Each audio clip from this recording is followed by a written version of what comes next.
Kaalujuttude saates räägime avatult, ausalt ja tõenduspõhiselt, mis ülekaalu ja rasvumist tegelikult põhjustab ning kuidas selle keerulise haigusega toime tulla. Saate toob teieni Novo Nordisk. Kuula ja loe lisaks veebilehelt minukaal.ee. Tere! Seekordses Kaalujuttude saates arutleme, kas tänased lapsed võivad olla esimene põlvkond, kelle tervis on kehvem kui nende vanematel. Ülekaal ja rasvumine ei ole teadupärast ainult täiskasvanute probleem. Arstid näevad järjest rohkem lapsi, kellel on juba varajases eas kõrgenenud vererõhk ja veresuhkur või on neil hoopis uneprobleemid. Sellised muutused ei teki aga üleöö. Need kujunevad tasapisi, lähtuvad keskkonnast ja igapäevastest harjumustest ja valikutest. Ja neid lapsed ei pruugi ise kontrollida. Vanematel on aga oma laste kehakaalust päris raske rääkida. Kuidas siis aidata oma last nii, et ta ei tunneks oma kaalu pärast ega oma välimuse pärast häbi? Kuidas märgata õigel ajal kaalu ja tervisega seonduvaid ohumärke? Ja millised peres ettevõetud muutused aitavad päriselt lapse tervist parandada? Kõigest sellest räägime tänases saates lastearsti ja endokrinoloogi doktor Ülle Einbergiga. Tere! Tere! No te olete aastaid tegelenud laste ainevahetus ja kasvuprobleemidega. Kuidas te üldse selle valdkonnani jõudsite? No elus tulevad ikka juhused mängu, nii ka minul, et lõpetasin Tartu Ülikooli pediaatria eriala, mis on ju tegelikult selline eriala, mis võimaldab ravida erinevaid lastehaigusi, aga Tallinna linnas oli väike tervishoiureform 90-ndatel ja kõik lapsed, kes põdesid diabeeti või mõnda endokrinoloogilist haigust, toodi Keskhaiglast Mustamäele. Ja mina töötasin siis juba Mustamäel lastehaiglas ja juhtus nii, et ma olin parajasti just kliinilises ordinatuuris ehk õppes ja kuna ma tegelikult arvasin, et see valdkond on minul kõige nõrgem, siis ma palusin endokrinoloogia tsükleid omale järjest õppesse lisada ja kuna tõesti haiglas ei olnudki kedagi teist spetsialisti, siis nii kujunes, et tasapisi minust saigi laste endokrinoloog. Kui te nüüd vaatate natukene nagu ajas tagasi minevikku ja võrdlete praeguse ajaga, et kas neid lapsi on pigem rohkem või vähem, kelle tervist mõjutab ülekaal või siis rasvumine, et millised trendid meil on praegu selles valdkonnas? Oi, neid lapsi on kõvasti juurde tulnud. Et jah, et kui 90-ndatel ma alustasin, siis ma tegelikult põhiliselt tegelesingi diabeediga lastega. Ja muidugi teatud hormonaalsed haigused, mis on haruldasemad ja mida me siis testisime, aga sajandi vahetusel oli juba näha, et vastuvõttudele tuleb väga palju ülekaalulisi lapsi, just ülekaalulisi, ma ei räägi rasvunud lastest. Ja 2004. aastaks oli juba selge, et midagi tuleb ette võtta, et mitte umistada oma vastuvõtte, et kuidagi tuleks peresid aidata, et siis me esimest korda lõime siis endokrinoloogia päeva statsionari ja tegime ka ülekaalulistele lastele programmi. Kui me liigume avalikus ruumis ringi, siis tegelikult silm nagu harjub selle pildiga, mida me näeme. Et kas me üldse oskame hinnata, milline inimene või siis täpsemalt milline laps on ülekaalus ja milline mitte, et kas see normaalsus on nagu meie tajumise jaoks ka kuidagi nagu muutunud? Jaa, kindlasti on, et jällegi siin kuskil 20 aastat tagasi, kui mina alustasin, või isegi 30 aastat tagasi, et siis ju pöörduti vastuvõtule, et selle murega näiteks ema tuleb, et lapsele on hakanud kõht ette kasvama. Ja nagu me teame, siis üsna sageli lähebki see raskude just kõigepealt sinna kõhupiirkonda. Et muidu oli täiesti sale laps, aga vot selline mure, et vööpiirkond hakkab rasvaladestus tekkima. No praegu, kui me näeme neid lapsi, kui nad tulevad juba vastuvõttudele, on nad ikkagi esineb üldine, kas rasvumine või päris tugev ülekaal. Ja meie muidugi nii-öelda vaade, kindlasti täiskasvanute vaade oma lastele võib olla ikkagi väga-väga petlik selles mõttes, et meil on küll ja küll sellised lapsi, kes tulevad, on täiesti normaalkaalulised, aga lapsevanem kurdab, et ta on liiga kõhn. Me silm ei ole enam harjunud sellega, et normaalkaaluline ei oleks mitte kõhn, vaid ta ongi normaalkaalus, kui laps tuleb.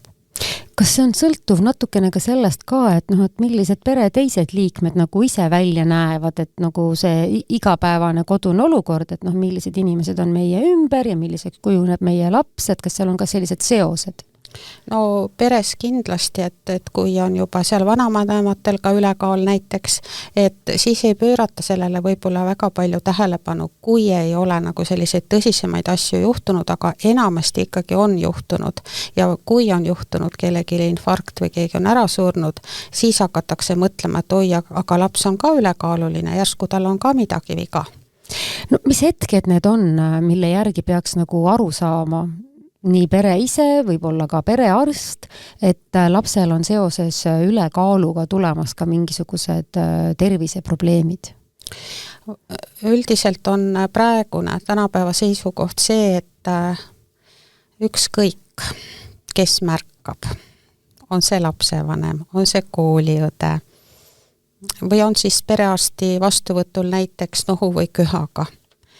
Ja keegi märkab, et laps on ülekaalus, siis tuleks tegelikult kohe hakata sellega tegelema ja ütleme siis niimoodi, et väga paljudel me leiame mingeid patoloogilisi kõrvalekaldeid. Ega laps ei kaeba ju mitte midagi.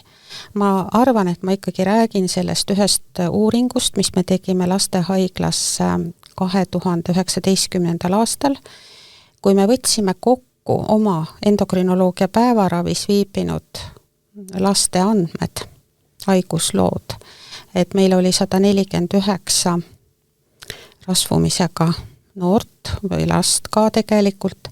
Me panime nad gruppidesse, vanusrühmadesse, kõige noorem oli 5-9, 10-14 ja 15 ja vanemad. Ja oligi eesmärk siis avastada neil mingeid, kas neil on mingid tervisemured, häired või on isegi mingid haigused. Ja tõepoolest, et ka meie ise olime üsna üllatunud, et kõige nooremas vanuserühmas ehk see 5-9 leidsime 85% juhtudest vähemalt ühe patoloogilise kõrvalekalde. Milledeks võisid siis olla näiteks kõrge vererõhk, muutused vererasvade koostises, veresuhkur kas natuke kõrgenenud, ta võis olla eeldiabeet või ka maksarasvtõbi. No kas siis on nagu päris selline nagu tõepõhi all sellel lausel, et meie lapsed siis võivad olla esimene põlvkond, kelle tervis või isegi eluiga on kehvem ja lühem kui nende vanematel? Ja ma mäletan hästi, kui see avaldus tuli maailmas, et 2007 valmis laste metaboolse sündroomi ravijuhis, et seal pöörati just tähelepanu sellele, et rasvaladestus algab kõhupiirkonnas ja kuidas võivad lisanduda siis need terviseprobleemid sellele, aga seoses selle sündroomi nii-öelda juhise tutvustusega siis Austraalia professor, diabeediekspert Paul Simmee tegi avalduse, et siin võib olla see põlvkond, kes sureb varem kui nende vanemad. Ja ausalt öeldes ta väga šokeeris see avaldus kõiki. Ühesõnaga nii tervishoiutöötajad kui avalikkust, et see paneb mõtlema. Ja mina nüüd, kui ma olen 20 aastat nagu töötanud ja ma olen vaikselt ka seedinud seda, et kuidas see siis on ja kui ma nagu täna näen neid lapsi ja noorukeid, kes tulevad vastuvõttudele ja tõesti me näeme ka neid tervise kõrvalekaldeid, ikkagi olen murelik, jah. Mainisite siin, et kui keegi märkab, et lapsel on ülekaal, millega tuleks tegeleda, et siis tuleb seda öelda või tuleb sellest rääkida. Meditsiinilises mõttes absoluutselt loomulikult. Teisest küljest kaalust rääkimine on nagu hästi keeruline, et inimesed arvavad, et see võib olla nagu inimeste või pere nagu siseasi, et teiste inimeste kaalu ei sobi kuidagi teemaks võtta, et kuidas nagu võiks sellest rääkida nii, et nagu ei solvaks inimest või samas ega me ei saa ju ka võtta vastutust teise inimese reaktsiooni või nagu tunde pärast, mis nagu tema saab, kui ta sellest teemast nagu peab arutlema. Ja see on väga delikaatne teema. Ma täiesti nõustun, et jah, et mina arstina või kooliõde näiteks saab võib-olla lapsevanemale seda öelda, et meil oli just kaalumine, mõõtmine, et laps on graafikutest väljas, kusjuures ka seda peab väga delikaatselt tegema ka arsti vastuvõtul, et ega me ei saa minna peale selle lausega, et teie laps on paks, võtke midagi ette. Ja tegelikult ka ma mõtlen, et just lähedased, et kui pereringis on või perekonnad tuttavatel te näete, eks ju, et ma päris võõrale inimesele ei lähene tänavale ja ei ütle, et kas te olete näiteks arsti juures käinud selle murega, aga ikkagi ma arvan, et see julgus võiks olla ja väga nagu viisakalt ikkagi, et ma näen, et sinu laps on päris nagu tugeva kehaehitusega, et kas sa oled midagi nagu teinud, et seda tuleb väga-väga delikaatselt teha. Ja me tegelikult ei taha mitte kedagi stigmatiseerida, ma tean ju neid peresid, kes on väga hädas oma kaaluga ja aastakümneid lapsevanemad ka võidelnud kehakaaluga, et seda hoida kas normis või normi lähedasena. Et see ei ole nii lihtne, et nüüd et söö vähem ja liigu rohkem. Just täpselt, või et küll sa ikka oled nii palju valesti teinud siin elus ja nii paksuks ennast söönud, et siin võib väga palju tegureid olla taga, mis seda kõike mõjutavad. Aga ometi see arvamus kipub selline olema, et paks laps on sellepärast paks, et vanemad toidavad teda valesti, et lapsel ei ole iseloomu, et koju ostetakse süüa valesti. Kõiges selles võib olla oma väike tõetera, aga ilmselt teie nagu arstina näete, et tihtipeale on siin ka mingisugused nagu eripärad või meditsiinilised põhjused, mis seda ülekaalu nagu soodustavad. Ja ma olen tegelikult väga palju näinud selliseid peresid, ütleme näiteks, kus on 2 last. Ja üks on ju täiesti normaalkaaluline ja teine läheb ja kosub ja enamasti see juhtubki lasteaia kas viimastes rühmades või siis kui nad kooli lähevad ja need on sellised lapsed, kellel on tõesti eelsoodumus. Kas neil on mingi geneetiline kombinatsioon sattunud või? Jaa, geneetiline või see pärilik taust on kindlasti olemas, et kas kuskilt vanavanematelt või on siis üks lapsevanem ka juba selle nii-öelda ülekaaluga hädas. Ja nendel on ikkagi öeldaksegi selline hormonaalne dysfunktsioon, et see isukeskuse küsimus on meil praegu, et lapsed on niivõrd hea isuga ja nad võivadki süüa, kui seda toitu on piiramatult nii-öelda käes. Ja see juhtub väga kiiresti tegelikult, et kui ei panda nagu õigel ajal pidureid peale. Ja tegelikult on ka meil nagu käepärased toidud on väga rikkaliku maitsega, nad pakuvad ju naudingut, eks ole, ja siis ongi raske seda pidurit tõmmata, et kui sa võib-olla oleksid sellise menüüga, nagu siis kui meie kasvasime, siis oli see toit võib-olla vähe lihtsam, vähe maitsevaesem, selle võrra küll naturaalsem, aga sul ei olnud sellist tunnet, et võiks seda lõputult süüa, sest see on ju lihtsalt nii hea. Ja muidugi, ja see on ka, et tõesti, et toit on meil ikka väga kättesaadav ja lastele ka.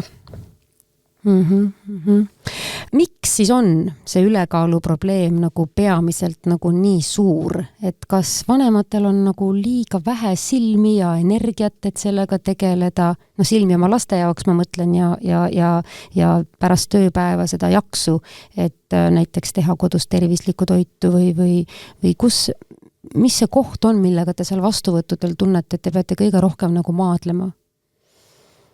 Nojah, et veel korra, et vaatame natuke ajalukku ka veel tagasi, et Euroopa ju ka maadleb, et kõik meie riigid. No lääneriigid üleüldse. Lääneriigid, jah. Aga ma väga hästi mäletan seda sajandi algust, kui kutsuti Brüsselisse mitmel korral Euroopa riike, kõike tähendab nii arste kui ka poliitikuid, et mida me saame oma laste heaks ära teha. meil oli väga hea näide Ameerika näol, et kus olid need kiirsöögirestoranid ja see toidu pakkumine ületas tohutult selle energia, mida laps suutis päeval ära kasutada ja nägime ju ülirasvunud lapsi, eks ole, ja kuidas siis tegelikult nii Euroopa Komisjon kui Euroopa Pediatria Akadeemia üritasid koostada erinevaid programme, saadi kokku, vaadati, et kas on kellelgi mingisuguseid häid kogemusi, et edasi minna, ja samas nad ikkagi ennustasid, et tundub meile, et praegu 1% ülekaalulisi lapsi tuleb igal aastal ikkagi juurde, mis osutus ka tõeks, et nii on läinud samm-sammult, et jah, peale sõda oli Ameerikas selline olukord peale teist maailmasõda, kus see toiduainetööstus arenes tohutult ja tegelikult ka võime öelda, et toidukeemia arenes nii palju, et hakati tootma odavaid näiteks kõrge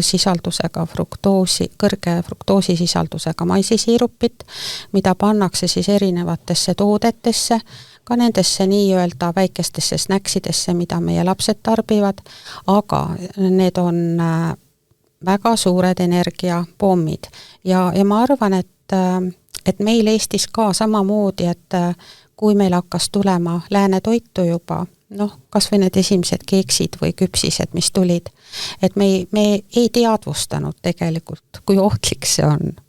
Et me peame endale aru andma, mida see toit sisaldab ja kui palju toiduenergiat seal saab, et loomulikult sul on väga mugav ju minna poodi ja võtta ja osta see amps või kioskist või ükskõik kus kohast ja lapsed ju kasutavad selle ära ja ta hakkab nende maitsetega harjuma ka ja lõpuks ongi niimoodi, et võib-olla see nii-öelda kvaliteetne toit, ütleme siis terviktoit, on niisugune mõiste ka, mis on tegelikult tööstuslikult vähe töödeldud või üldse töötlemata ja mida me saame kodus valmistada ja mis on ilma lisaaineteta, et see toit enam lastele ei maitse. Et kabinetis ma muidugi iga päev sellel teemal pean rääkima.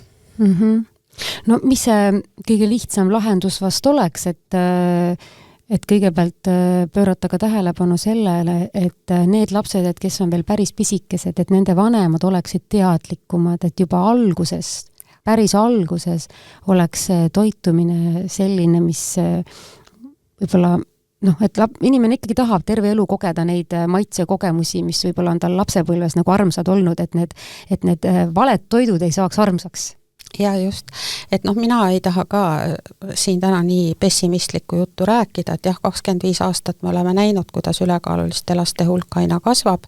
Samas tuleb praegu peale niisugune põlvkond, kes võib-olla hakkavad ka emaks saama ja on teatud ikkagi, ma vaatan selliseid väga palju positiivseid trende ja näiteid selle kohta, kuidas ikkagi teatakse toidust päris palju.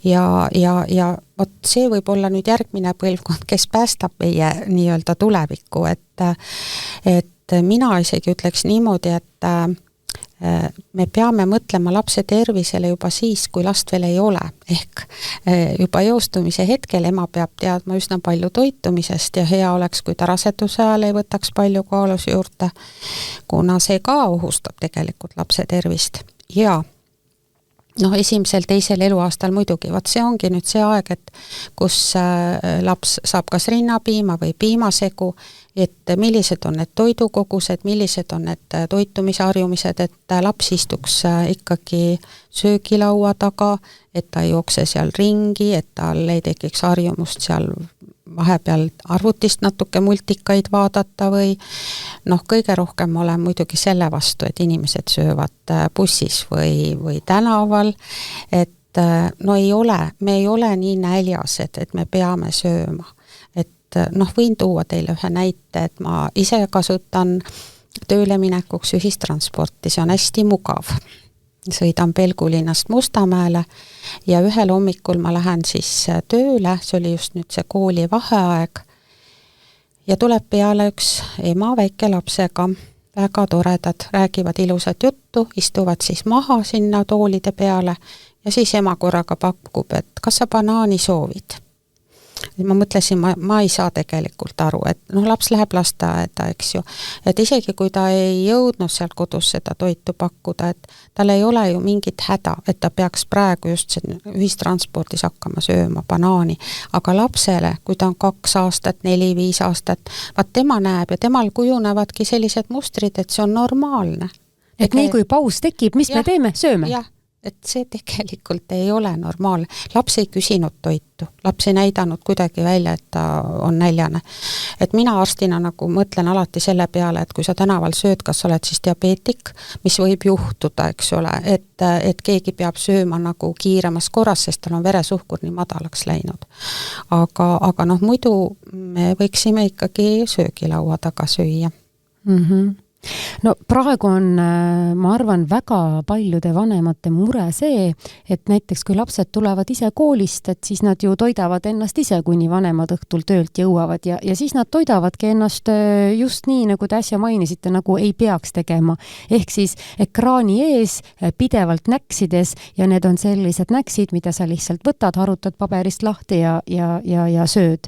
Et kui palju teil on nagu tulnud nagu vanematele rääkida, et võib-olla, et see võib olla üks probleemkoht samuti.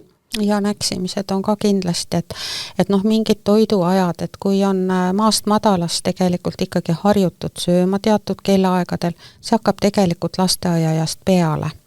Et lasteaialapsed ju saavad oma toiduenergia põhiliselt juba lasteaias kätte ja õhtul ei peagi väga üldse midagi vaaritama, et see õhtusöök võib olla üsna selline tagasihoidlik. Ja jälle me paneme need toidud kuskile ära, läheb kas külmutuskapi või laualt ära, et ei tekiks seda harjumust, et ma kogu aeg lähen ja võtan midagi, vanemad ise näitavad eeskuju muidugi selles osas, peaksid näitama. Või kui on sellised lapsed, kes ikkagi tunnevad, et see nälg on nii suur, siis peab olema see köögivilja või puuvilja vaagen, et ma lõikan sealt talle midagi, mingi tüki ja ta sööb selle rahulikult ära, aga ta ei lähe sellega nagu arvuti ette. Et seda ma olen korduvalt öelnud, et pähklid ja rosinad on ju tohutult kasulikud, et jah, võib süüa, aga teate, neid läheb pakkide viisi seal arvuti taga teinekord.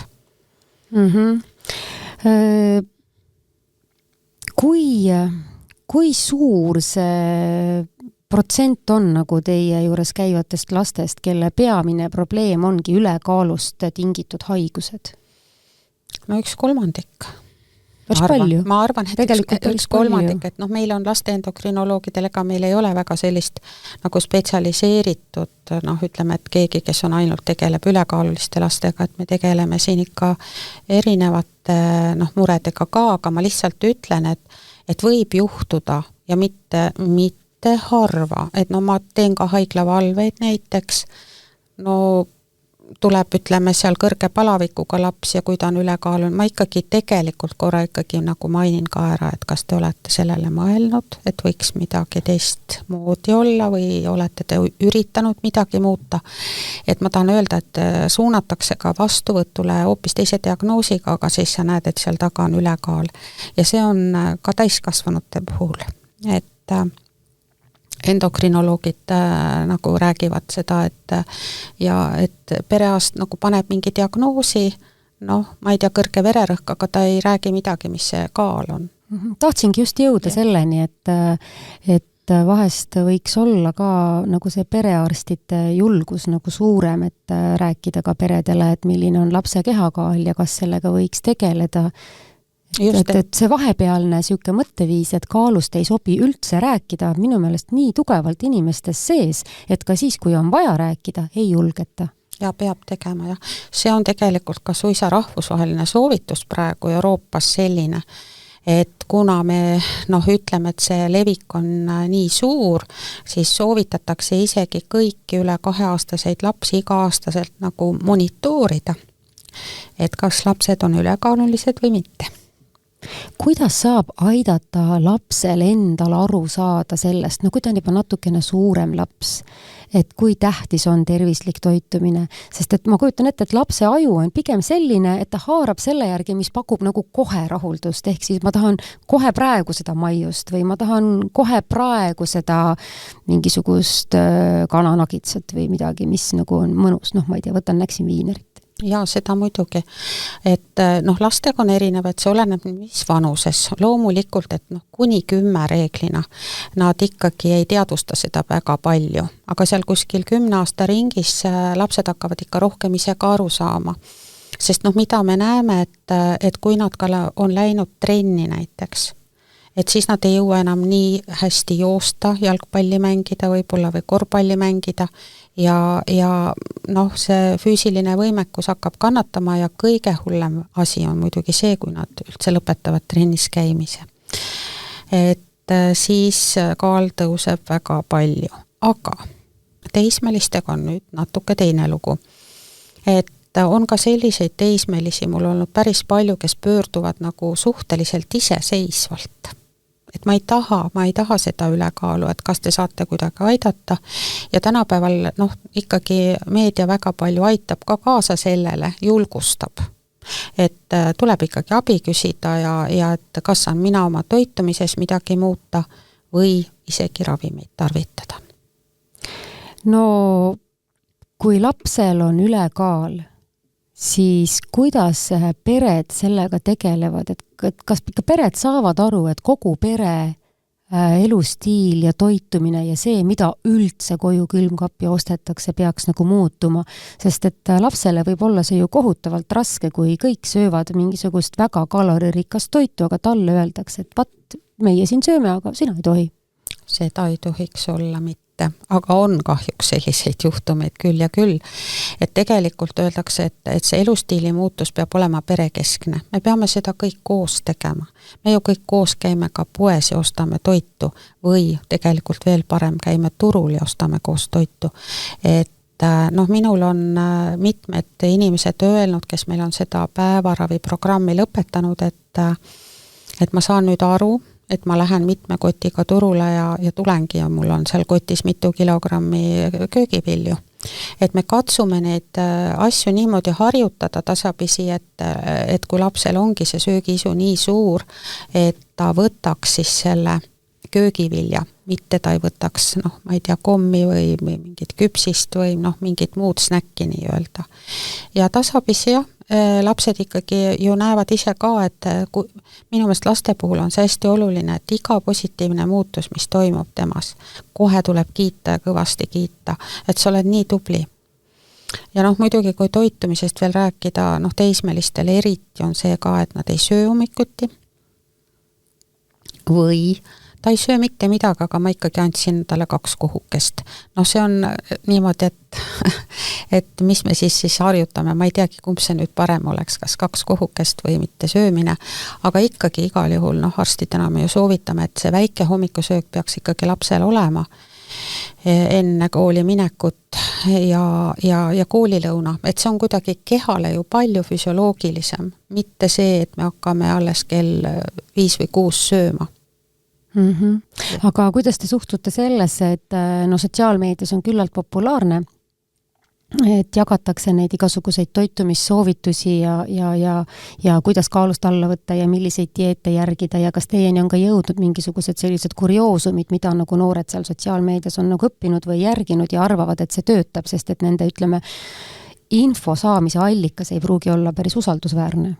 Ja seal võib kõike tulla, et see on nii vastuoluline teinekord, igasugused toitumissoovitused, eks ju, et selleks peab ikkagi olema juba tarkust, et selekteerida. Et selekteerida välja, et mis on nagu tõeliselt hea ja mis ei ole hea ja mis on nagu ärireklaam, mida toiduainete tööstus, eks ole, pakub välja, et ostke, et jah, et me võib-olla tõesti jõuamegi selle reklaami jutuni välja, et lapsed on väga haavatavad selles osas, et mina nagu lastearstina olen küll väga nagu kuri ja mõtlen selle peale iga päev, et isegi tööle sõites, et kui ma näen neid reklaame kas bussipeatustes või koolimajade või spordiasutuste juures, et kuidas reklaamitakse selliseid toite, mis on tegelikult nii kaloririkkad ja nad on tühjad kalorid, mida siis lapsed tarbivad, eks ole, et sageli on nad magusad, soolased või rasvased.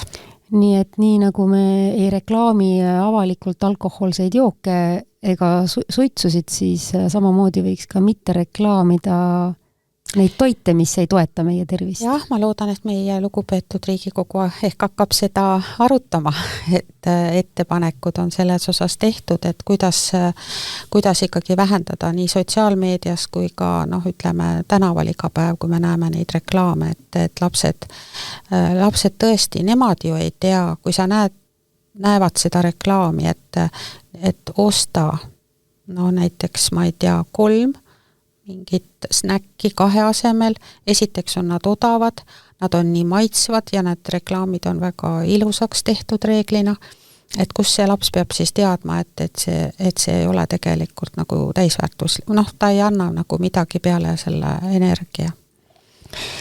Kui ma käin toidupoes ja kui minu ees või taga järjekorras seisavad koolilapsed, siis tegelikult on nagu üsna ühesugune valik, et mida nad sinna lindile panevad, et selleks on mullijoogid magusad, mõnikord ka energiajoogid, nad katsetavad, kas nad saavad seda ostetud või mitte, siis on valikus enamasti krõpsud ja tegelikult muud nagu rohkem ei olegi.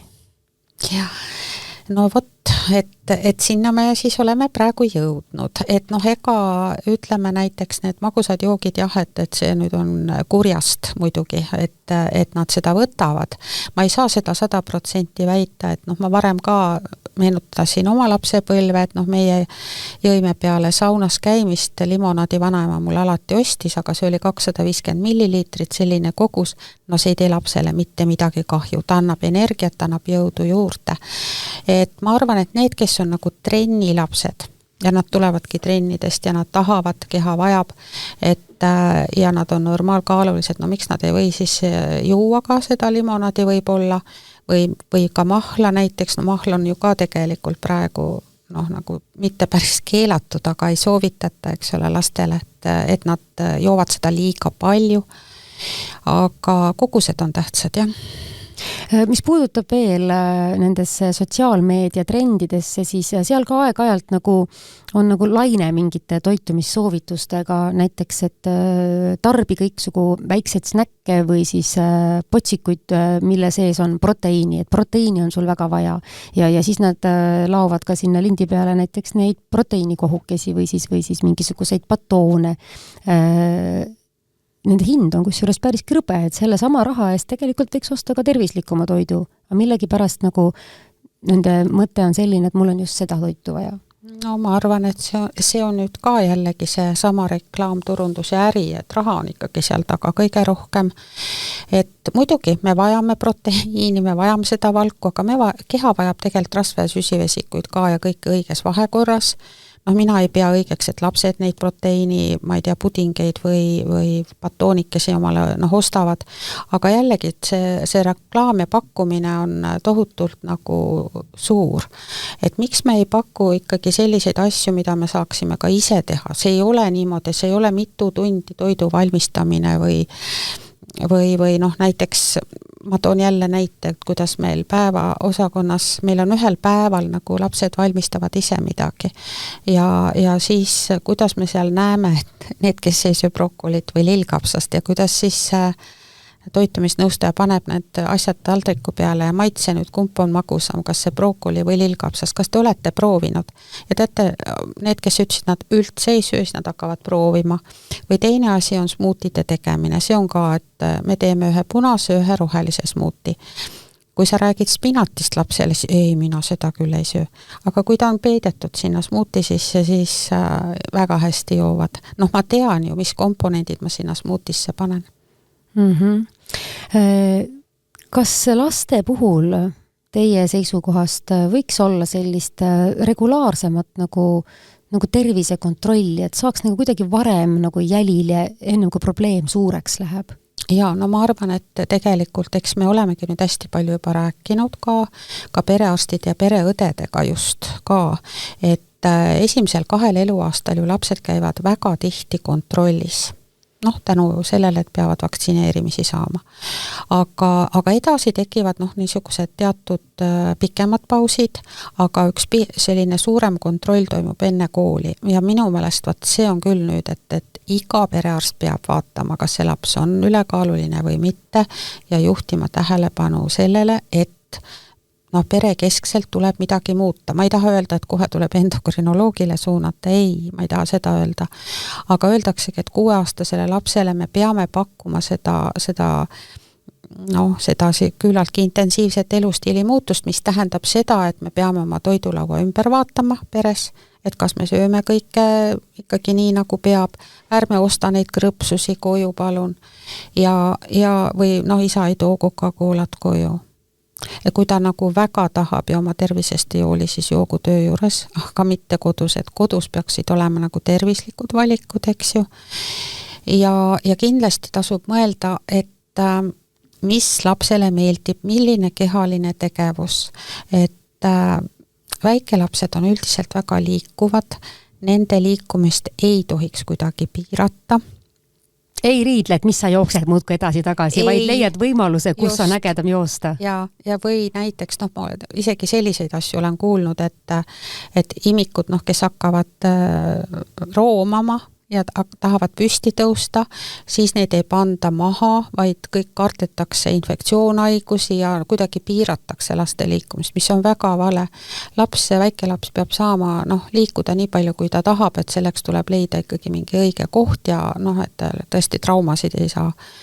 Aga vaat 6-aastasel lapsel, kes hakkab juba valmistuma, et kooli minna, siis tasuks mõelda, et kas on mingisugune trenn ka, sellepärast et see kehaline tegevus, me sellega nii harjume ära tegelikult. Keha juba hakkab ise ka vajama, et kui juba väikelapse east on niisugune hea liikumise harjumus sees, siis ta tahab seda ka kindlasti kooli ajal jätkata.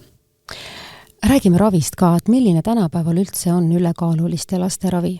Jah, et tänasel päeval, kui me nüüd räägime sellest toitumuslikust ülekaalust ja võib-olla kui mõni lapsevanem mind kuulab praegu, mõtleb, et oi, et ma tegelikult olen väga palju valesti teinud siin elus ja võib-olla isegi oma last kahjustanud, siis kunagi ei ole hilja, ma julgustan seda mõtet, et toitumist ja liikumist me saame alati parandada, lapsega sa pead koostööd teha ja kui ikkagi tulemusi ei ole, siis alates 12 aasta vanusest on meil tänapäeval võimalus pakkuda ka medikamentoosset ravi, et see nagu ei erine praegu täiskasvanute ravist, ehk siis semaglutiid ehk Ozempic ja praegu siis eelmise aasta lõpust on turul ka Vegovi, mis on nagu laste rasvumise raviks mõeldud preparaat.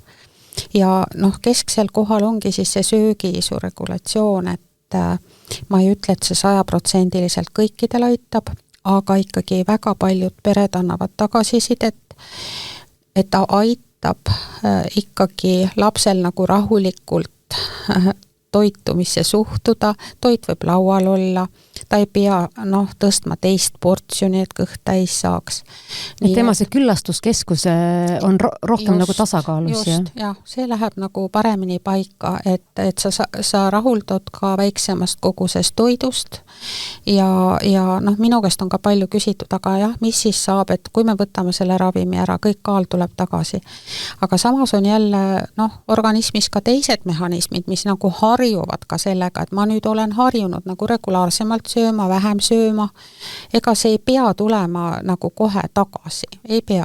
Et isegi kui see ravi on võib-olla, ma ei tea, mitu aastat kestev, aga ühel hetkel inimene suudab rohkem kontrollida oma toitumiskäitumist ka.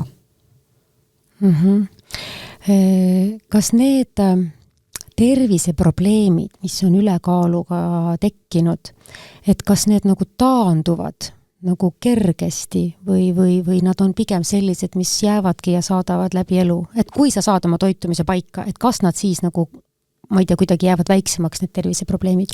Lastega ongi selles mõttes hea töötada ja jälle julgustan lapsevanemaid, et miks tasub neid suuri samme nagu ette võtta muutusteks, ongi see, et isegi 5% kaalukaotust oluliselt parandab lapse vererõhku, vererasvade koostist, samuti maksasteatoos. See on selline häire, mis lapsel nagu mingeid vaevusi veel ei põhjusta, aga tõesti see rasv hakkab sinna rasvarakkudesse kogunema ja kui me saavutame selle kaalu kaotuse, mõtelge 5% ei ole ju väga palju, et juba siis on paremus ja osad need nii-öelda tervise või need patoloogilised kalded isegi taanduvad, mis on ju väga positiivne, et me ei saa öelda, et nüüd lapsel on pandud võib-olla 3 diagnoosi ja kõiki nendega ta läheb nüüd täiskasvanu ikka edasi. Kuidas praegusel ajal see on, et kas rasvumisega seotud ülekaalu ravimitega reguleerida, et kas selle otsustavad perearstid või tuleb ikkagi laps saata eriarsti juurde või endokrinoloogi juurde, kui sellise, ütleme, murdekohani on jõutud, et kas võtta see lahendus? No praegu enamasti ikkagi saadetakse spetsialisti juurde, et me tegelikult vajame sellist ikkagi nagu kompleksset lähenemist, et me kindlasti tahame, et see laps hakkaks ka trennides käima, et ta lihaskond paraneks ja et ta saaks ka muud nõu sinna kõrvale, mida ja kuidas jälgida.